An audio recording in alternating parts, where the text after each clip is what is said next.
What's going on, everyone? This is Alarashi, and in this breakdown, I'm going to be looking at how OG Anunoby and Gary Trent Jr. kept the Raptors alive in the loss versus the Bulls.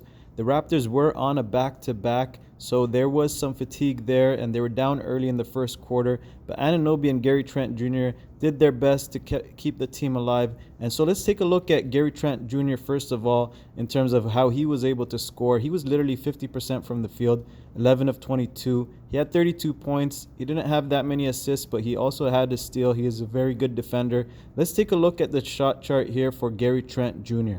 If we look at the first half here, he had a lot of threes here, which was great because that's what was keeping the Raptors alive. He didn't make any of the shots in the paint. That's where he struggled, but that's great for him. It doesn't matter. He's getting the scoring up. And in the second half, it was more of the same. However, he was going inside. So let's take a look at some of the examples here. So on this highlight, Gary Trent Jr. is going to get a pass from Pascal Siakam, and he's going to be wide open. I think the Bulls here were trying to run a zone. They didn't get there, and Gary Trent Jr. had all the time in the world to hit this shot, and he made it look easy. In the second half, Gary Trent Jr. was going inside a little bit more because they were defending the three. And as you can see here, Gary Trent Jr. gives up the contested three, gives a pass to Barnes, receives it right back because Barnes is going to set a nice pick here. And Gary Trent Jr. is going to go for this nice mid-range shot that he's capable of hitting, which is nice to see from Gary Trent Jr.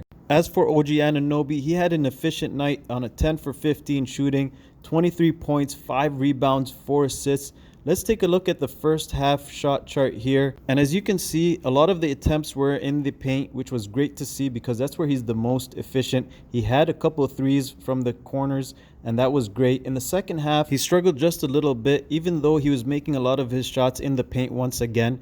But he had some threes that he missed. Let's take a look at this play here. Scottie Barnes finds OG Anunoby cutting down into the paint because he sees Vucevic coming up. So what he does here is going to nonchalantly make this poster dunk on Vucevic, which was funny to watch because nobody on the Raptors team was hyping this up.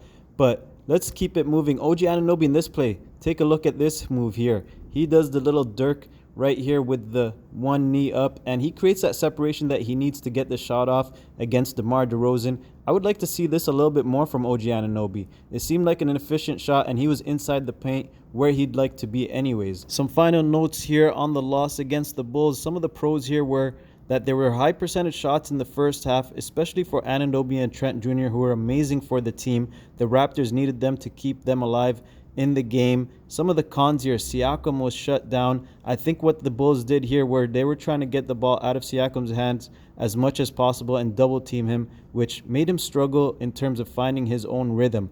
DeRozan came to play. There were no solutions for DeMar DeRozan. The Raptors didn't know how to defend him. He was getting all his shots that he wanted. He was very efficient. So for the Raptors on a back-to-back, they were trying to make this game as competitive as possible, but it was too little too late. Some of the issues for the Raptors as a whole.